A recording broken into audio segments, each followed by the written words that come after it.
Hi there, I'm Patrick McHugh with the North Carolina Budget and Tax Center, a project of the North Carolina Justice Center, where we believe in building a world where everyone, Black, brown, and white, can live economically secure and dignified lives. I sat down recently with Bob Korstad, who teaches public policy at Duke University. Bob has dedicated his life to grappling with the past, documenting working people's stories and sifting through that rich inheritance for lessons about how we can move forward. A lot of Bob's work has focused on how economic and political elites stoke racial divisions to preserve their power. But he also brings to light incredible stories, too often forgotten, of working people fighting back against a rigged system. In trying to understand the current reality people face, we sat down toward the end of 2020 to talk about what inspiration we can draw from worker struggles in the South, how the past shaped the COVID-19 crisis, and how to build a more just society. Please join us. Local 22 of the Food and Tobacco Workers, which was one of their largest local unions. It had been created in 1943 by Black workers, mostly Black workers, some whites, at R.J. Reynolds Tobacco Company, and a really kind of amazing sit-down strike and kind of an overnight mobilization of 9,000 Black workers that eventually won a union contract. The NLRB came in, and it was this really kind of militant Black-led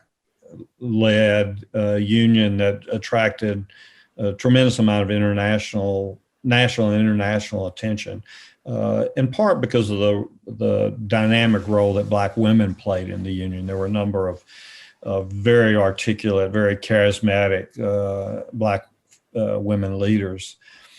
One of those leaders was a woman named Miranda Smith, who'd grown up in South Carolina, a sharecropping family, had moved to Winston-Salem, was very, had a high school education, but really no opportunity to do anything other than work in the tobacco factories.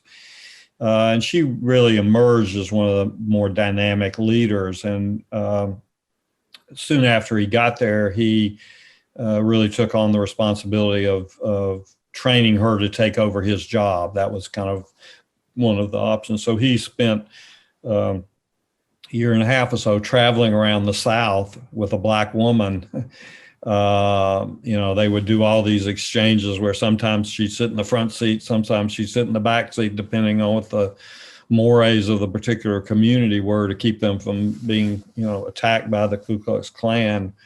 I think that was eye-opening for him. I don't think he'd ever really appreciated or understood the kind of violence of Jim Crow. He got a good handful of it in that experience. And then for a variety of reasons, the union lost its contract with the company in the McCarthy era and in aftermath of the Taft-Hartley Act. When you look at the chapter of history with Local 22, what sort of hopeful lessons do you take about what that chapter tells us in this moment of trial and tumult? Yeah, I think the story of Local 22 in Winston-Salem is really pretty remarkable. This is a union that was created at R.J. Reynolds Tobacco Company, also at a number of the independent leaf houses in Winston-Salem. They ultimately helped organize 10,000 mostly Black women in Eastern North Carolina in a separate local working in the leaf houses. Partly it was phenomenal because Reynolds was one of the most anti-union companies in the country, in the South. It was known as the Ford of the South. Ford being the most reluctant, the automobile company that was most anti-union, and Reynolds had that same reputation, and they had fought efforts by the American Federation of Labor to organize tobacco workers in Winston-Salem. They've been doing that since the turn of the 20th century. Tobacco workers have been organized for the most part in other places, in Durham and Louisville and Richmond. But Reynolds was very opposed to unions and very good at playing black and white workers off against each other. So when the AFL would come in and try to organize white workers, the company would, play the blacks off against them, where they might promote some blacks into white jobs, temporarily to let the white workers know that you may think, because of Jim Crow and segregation, that your jobs are secure and that these are white jobs, but these are our jobs, not your jobs, and we'll put in there whoever we want. And so they had been playing whites and blacks off against each other for years. The black workers they'd made efforts to work with white workers in the late 1930s. They made efforts on their own. And in the 1941-42, a few organizers from FTA came into the city, started meeting with a small group of people, but they never had, they had 20 or maybe they had 100 people signed up. Maybe they had 20 people who would come to meetings. And then one day in 1943, there was a sit-down strike in one of the stimmeries led by black women around working conditions, the death of a worker. And over 7 days, they had signed up 7,000 to 8,000 members. The women organizers were walking around. They paid everybody in silver dollars. They called them bow dollars. And they were walking around with their aprons with hundreds and hundreds of dollars, these silver dollars just dragging them down. And they were able to beat back the anti-union efforts of the company, which also included trying to mobilize the black middle class in Winston-Salem in opposition to the union. Finally got a contract that improved wages, working conditions, all kind of a lot of different things. What was, I think, remarkable about it is that nobody could have predicted that those workers could have ever done something like that. They didn't even think they could do something like that. And it wasn't like this was just a spontaneous strike where something just set everybody off. I mean, this was a strike that required a lot of different a strike and organizing effort that required a lot of different elements. Including kind of a long period of social learning in which black leaders had understood the way they were being played off against whites. And a small number of white people understood that and were willing to join the union.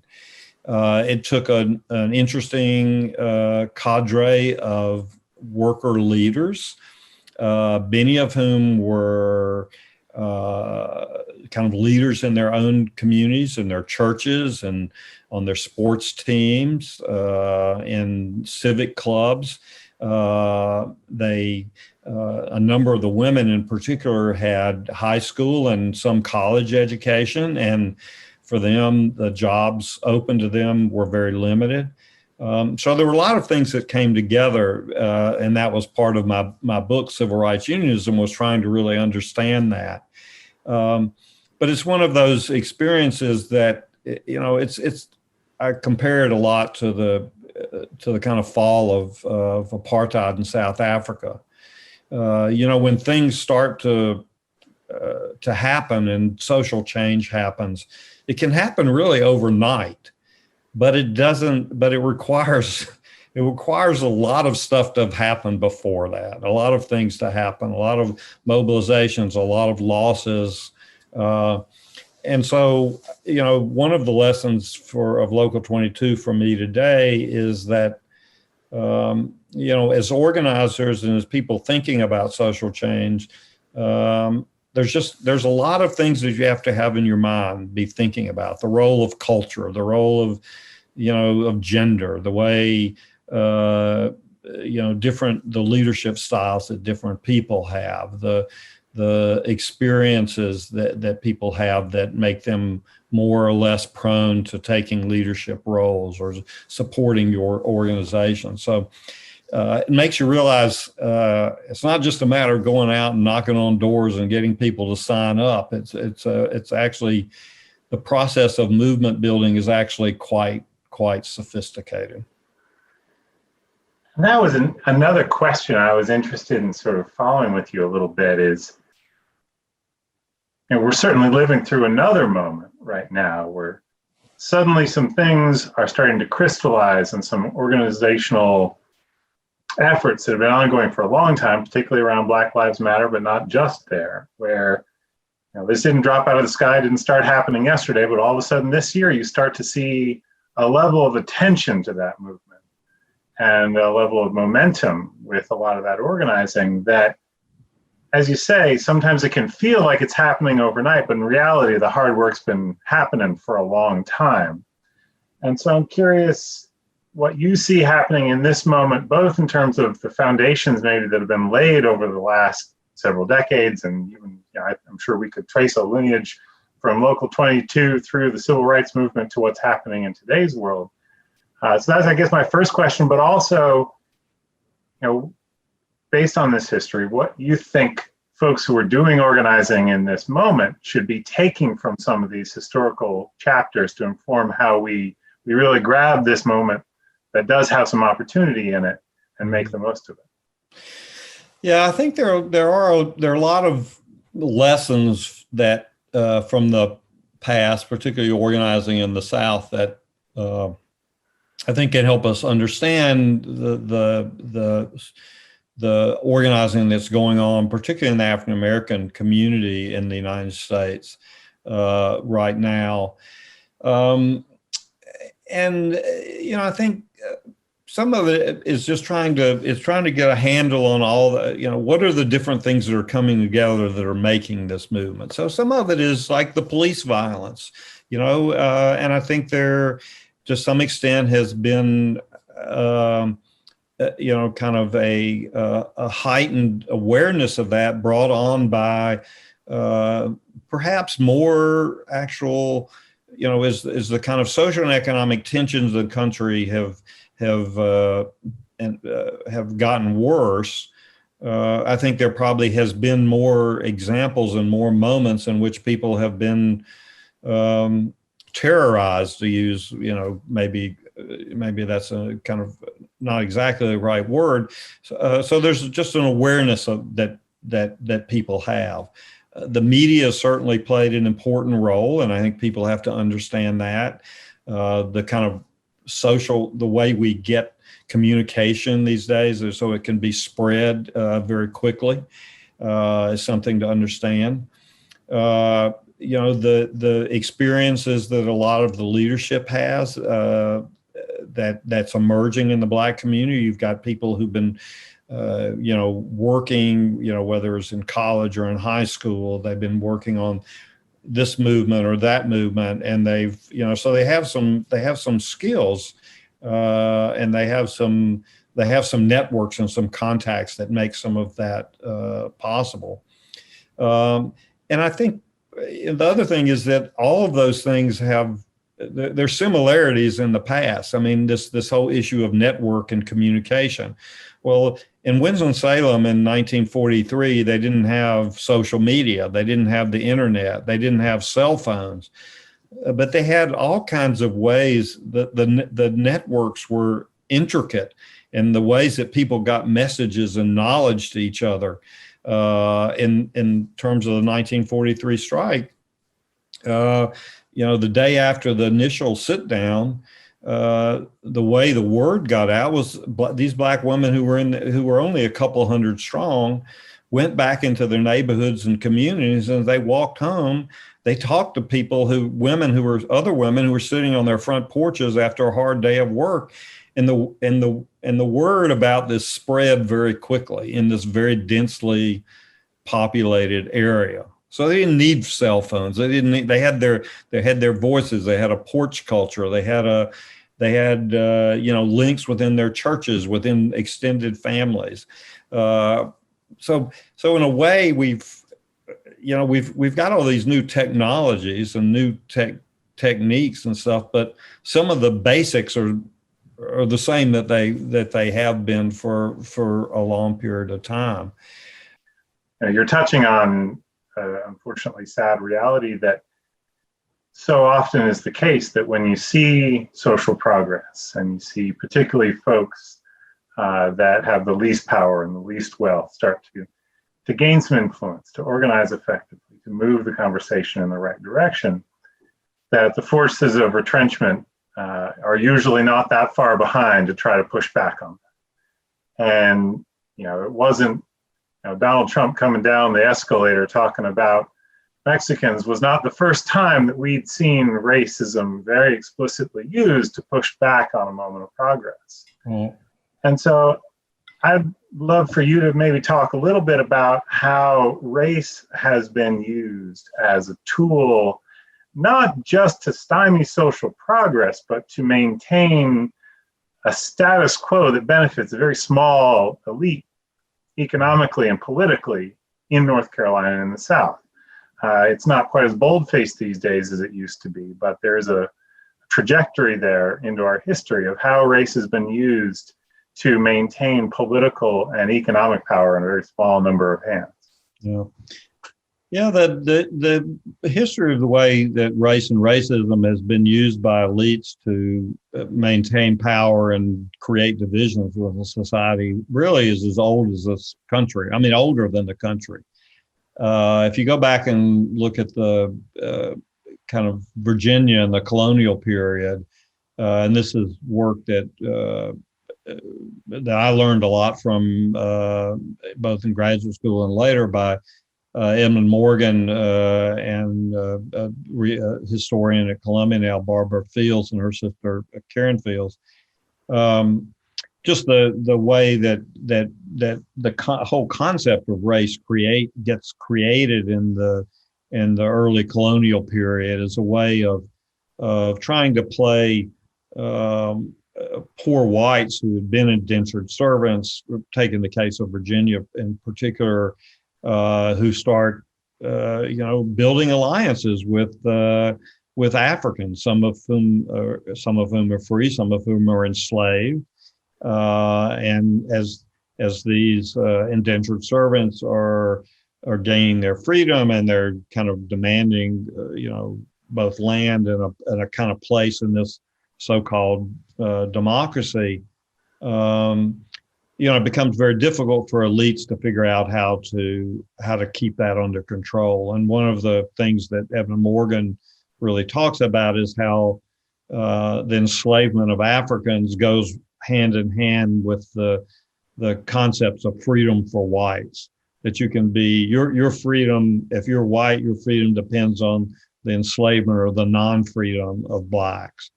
And so in a way it's foundational to our society, and in the United States generally, but particularly in the South. And that story has played out over time. I mean, it's still there. It's still an argument that people use as a way of trying to create divisions between blacks and whites who, on the surface have all the same kind of have a lot of the same kinds of needs, whether it's in terms of healthcare or good jobs or environmental protections or housing or whatever. But as long as you can keep whites thinking that their white skin gives them a little bit more privilege or a little more security than it does black people, maybe that's something that'll keep them apart. And that's certainly things that, if you look back at the history of North Carolina, particularly after the Civil War, and in our book, Fragile Democracy, one of the things we're looking at is this kind of these cycles of what we call emancipatory politics and conservative retrenchments, in which coalitions of blacks and whites are formed. They're very tenuous. I mean, the kind of, the animosities, the distrust that's there, that's kind of built into the system, never entirely goes away. But they're able at times to forge those coalitions. Happens right after the Civil War. And then white elites are able to come in and both use violence, but also just the threats towards whites that you're going to lose some of your status, if you continue to cooperate with blacks, and that's played out in kind of over time in North Carolina, time and time again,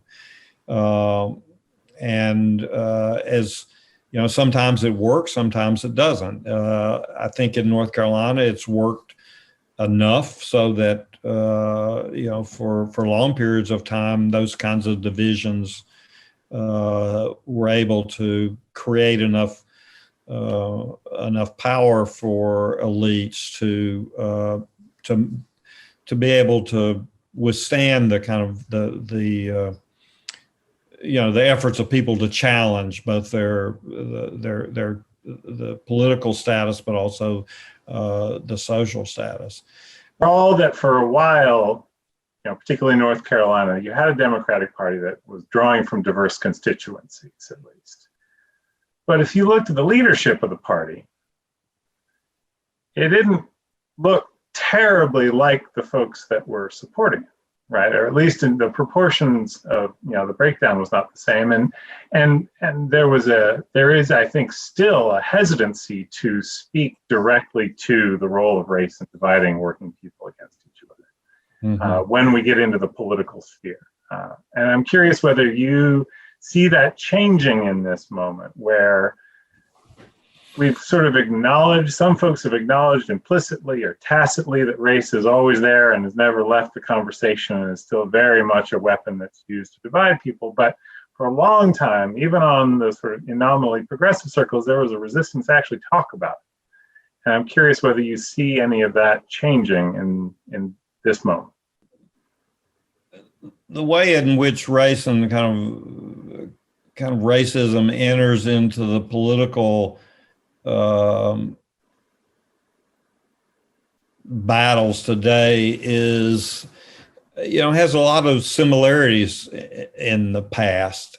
I mean, if you look at some of the political advertisements, some of the things that are coming out of politicians' mouth, particularly conservative politicians these days, they don't sound that different from Jesse Helms, or they don't sound that different from Strom Thurmond, or other kind of white supremacists of the late 19th, early 20th century. Blaming blacks for their own, for the economic inequality, saying characterizing black life in these very derogatory ways. So I think that is that element of it is still there, and we see that all the time. And I think that there's still a significant portion of white Americans who kind of harbor, I think, racial and ethnic resentment towards African Americans, but also towards new immigrants, particularly immigrants from Central and South Mexico, Central and South America, who they have. If you look at the decline of opportunity and prosperity for kind of the white working class, lower middle class and white working class in this country in the last, say, 30, 40 years, brought on by a whole series of factors: trade policies, deindustrialization, automation, kind of a loss of a social safety net. I mean, there are a lot of reasons why lower income white people should be very apprehensive, very frightened. the issue is who they should be frightened of, and what should they be frightened of. And it's always, it's much more complicated to come up with an argument that blames, bankers and corporations and trade advocates and other people for your situation and the challenge facing you than it is just to blame somebody who looks a little different like you, and you've got some politician who's standing up there saying, well, this is this is the fault of these Mexicans. They're coming in to take your jobs. These people they're stealing from you, or they're sexual predators, or we can just blame all your problems on all these people. That's a lot easier to do than try to figure out.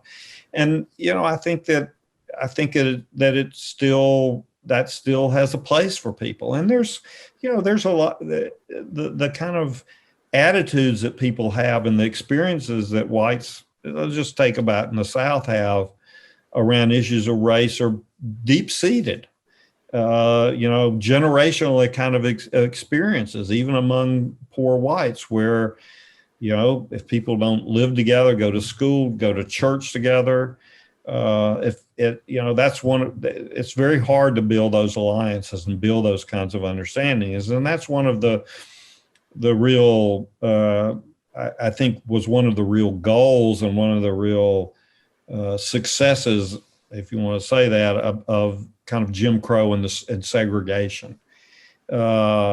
If you could, and one of the real reasons for, I think, the kind of segregation laws that we see, whether it's keeping people apart in schools or not having them in neighborhoods, and you didn't live together, you didn't go to church together, you didn't socialize together, you didn't do cultural events together.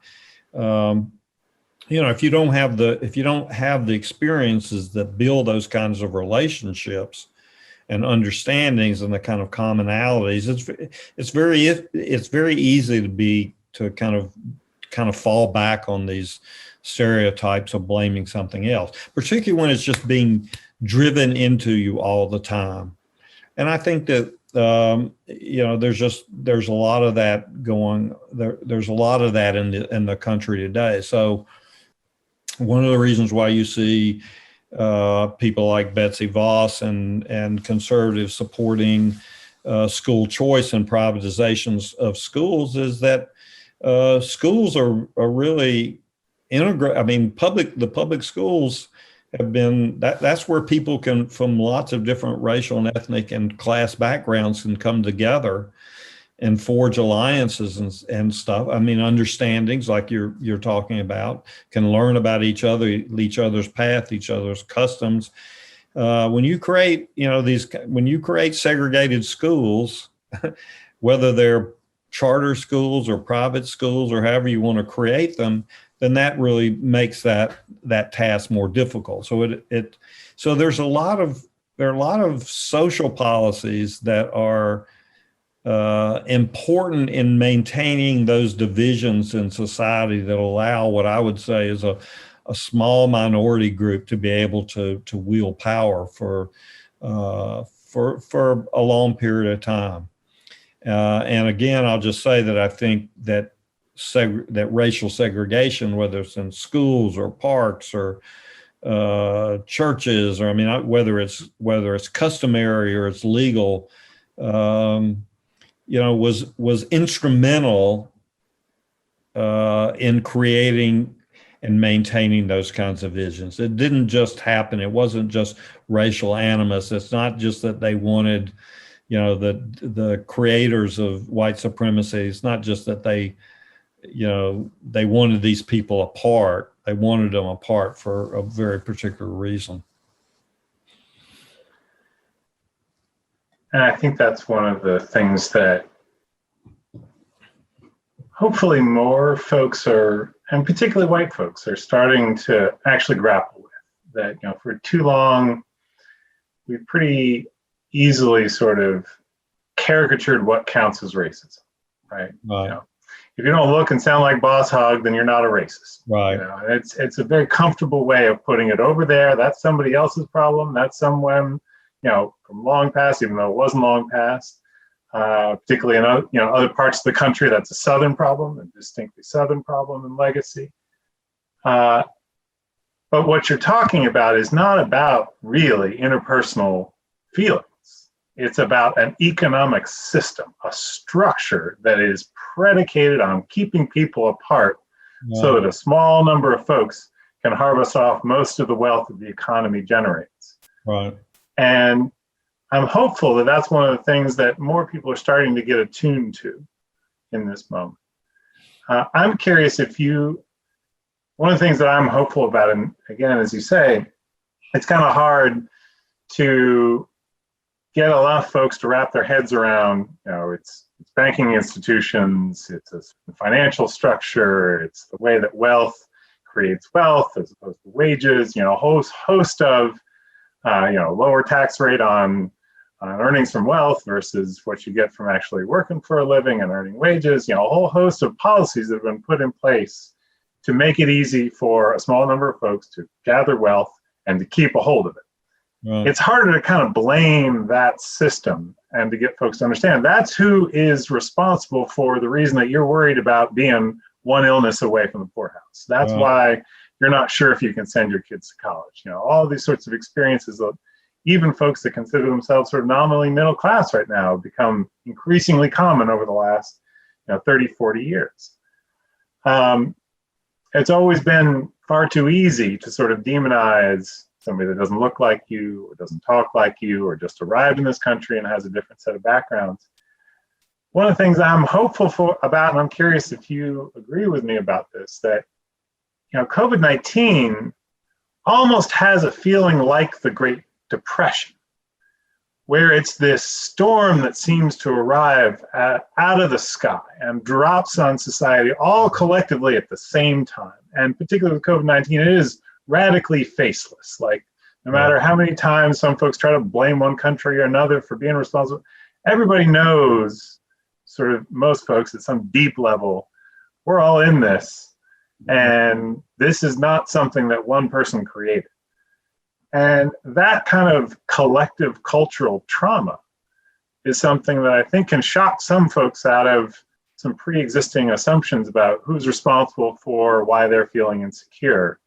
And so I'm curious what parallels you see either between the Great Depression or other chapters in history and what we're going through collectively, and how that causes people to think a little differently about how a system is responsible for the insecurity that they may feel and experience, or the economic challenges that they're up against, as opposed to kind of some of the stories they've been told by elites that are telling them that story for a very self-interested reason. Right. Yeah, I think this whole experience with the pandemic, with COVID-19, is going to be, I think we're still in the middle of it, or I hope we're in the middle of it, as opposed to at the beginning of it, but who knows? I think it's going to take us a while to kind of figure out what kind of impact this is going to have on our society. Because initially, at least, one of the ways that, say, the White House and the Trump administration got away with not dealing with it was to convince people this was something that happened to other people. It happened to old people who were going to die anyway. It was happening to, Black people or Mexican people who, were living in these kinds of situations where they just spread the disease. They weren't they weren't practicing hygiene. This was a disease for other people, or urban people or something. And so it was, I think, for a period of time, where we're only 7, 8, 9 months into it, for a period of time there, it was something that large numbers of Americans just didn't think was going to affect them. They weren't the demographic group that was getting this. And if they were, they would be okay with it. It's not going to affect them very well. What we've seen is that, those were just the first casualties. They were the people most exposed, the most vulnerable. But as is that kind of as more and more of those people got secure in their own privilege, is one way of looking at it, and thought, well, I can go out without a mask. I'm white. I'm middle class. I'm impermeable. Or impenetrable or something. I don't know. I think that, more and more of those people are starting to realize that's not true, that this is a virus that affects everybody. And ultimately, we're all going to have to figure out a way of dealing with this. I think that's one of the things, and it's going to be really interesting to see if that starts changing people's attitudes about the role of government, about the role of leadership, whether we all are in this together. Do we have a responsibility to each other, not just ourselves and our families, but to our other fellow citizens, to wear masks and social distance and do things that the scientists and the doctors tell us are necessary to do this? Or can we just go, kind of continue to blow that off? I think hopefully it'll become more and more obvious that, you're going to have to listen to those doctors, or it's going to have, real negative effects. So I think that's, I think that over time that might create some of the same kinds of understandings that people had during the Great Depression, for instance, in which you could see so many people suffering, people who obviously didn't bring this on themselves. And people had a greater sense of that we're all in this together. We need to make some sacrifices. We need to do some things to help those people who can't help themselves. It's all that said, there was a lot of, if you go back and look at the Great Depression, there's also a lot of, there was a lot of counter feelings in that period of time too. There's a lot of pretty nasty racism I want to say one other thing about the kind of people's realization around what is responsible for the kind of the social and economic dislocation and the suffering and the insecurity and stuff that they're feeling. I think that, as much as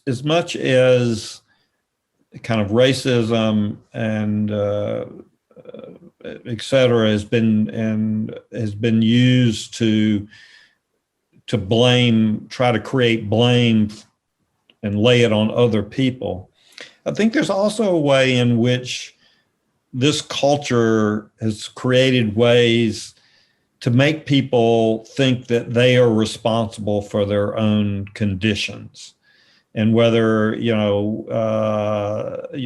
it's, with the economic disturbances, job loss, unemployment, healthcare stuff, it's like, you didn't work hard enough. You didn't get that. You didn't get enough education. You didn't do this. You didn't do that. Just look at all the people who are rich. Look at all the people, we've got all these brilliant entrepreneurs. You could have made it. You could have pulled yourself up from the bootstraps. Don't blame China or a trade agreement or deindustrialization. That's just all part of the process of the world. You've got to figure out how to deal with yourself, and there are all kind of other people. So that there's, I think there's still that kind of individualism, or kind of this kind of effort to try to make people feel that they are individually responsible for the things that are happening to them. I think people internalize that in a lot of different ways. Mm-hmm. If you've internalized that, that's, to make the move to say, well, it's not those black people or Mexicans who are doing this to me, and it's not me who I'm doing it myself. Those are two big leaps that are required for someone to start making the kind of social and economic, create the social and economic analysis that helps them really understand what's at stake here, or what, where they need to start laying blame. That's a complicated process. It is, but I think you are putting your finger on something that I don't think enough folks really talk about. That there is in this country a deep sense of shame attached to feeling insecure, particularly if you're a parent, particularly if you're partially or entirely responsible for the livelihood of your family.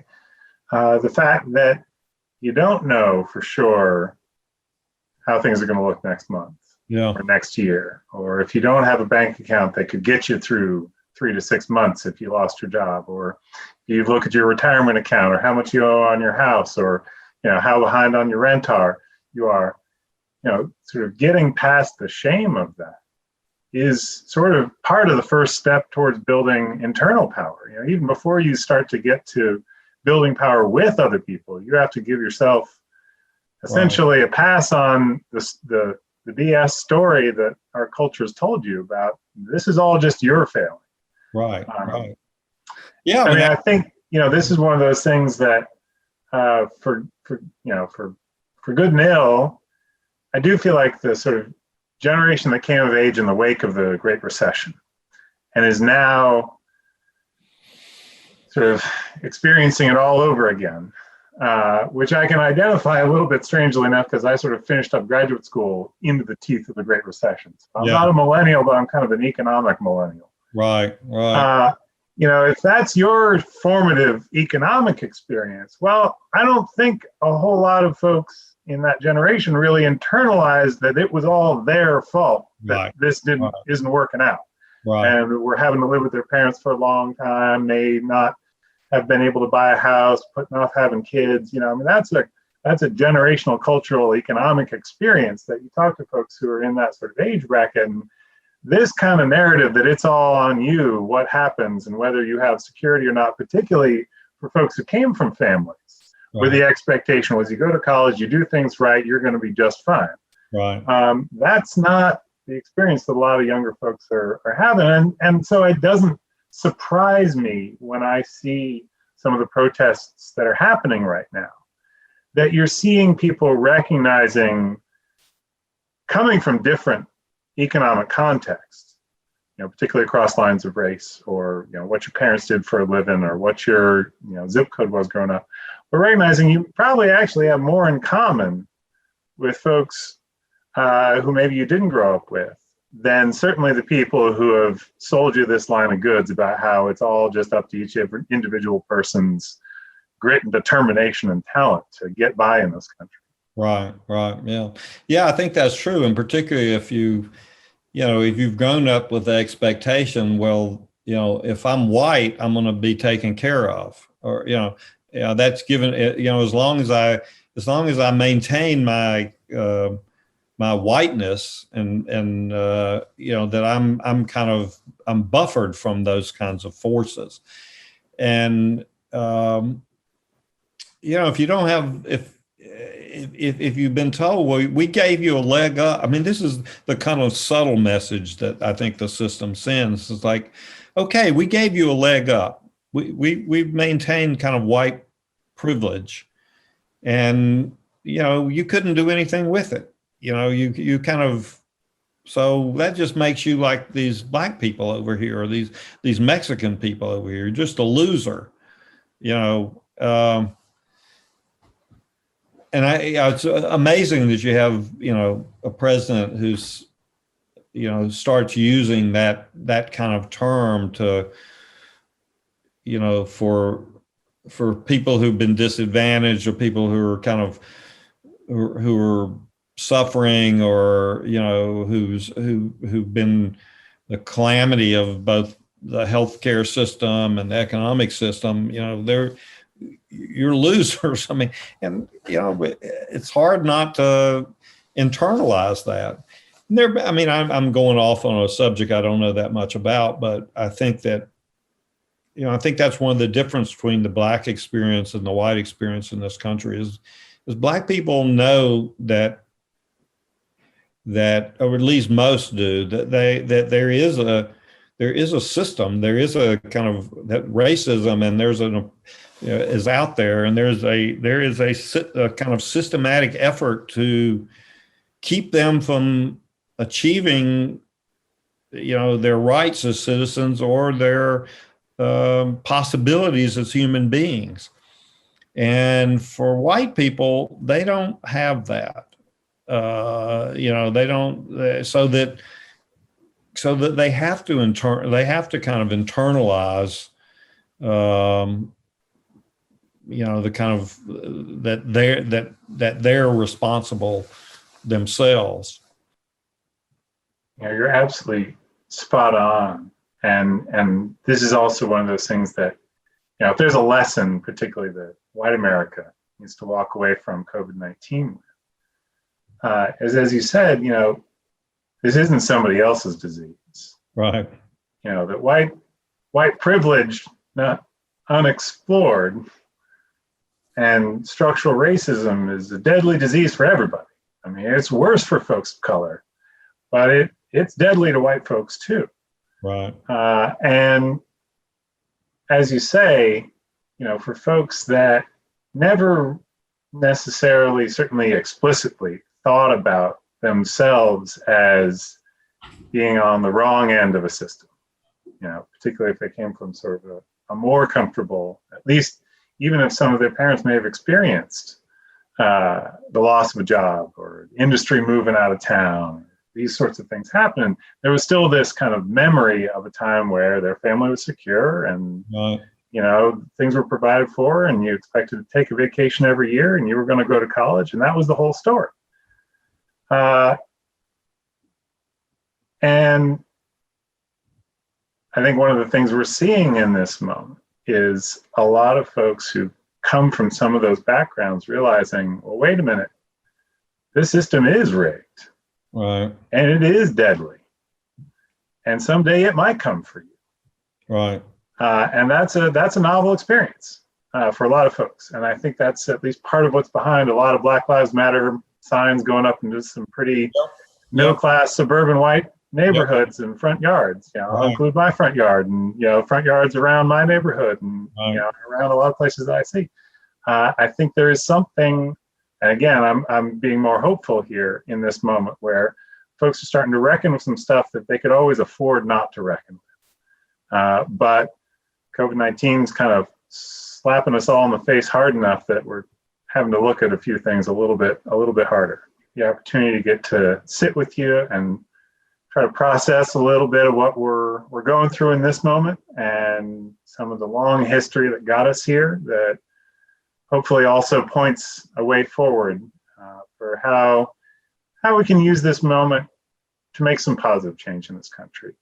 What it's going to take to organize together and to build power internally and in fellowship with other folks, and how we can acknowledge sort of the role of race in perpetuating a system that really works to, do most people wrong one way or another.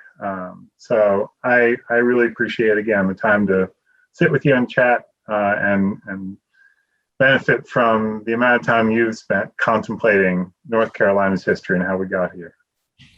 Well, thank you, Patrick. It's been a lot of fun. I think that, I think this is a moment where we need to be doing a lot of kind of thinking and reflecting and reckoning and,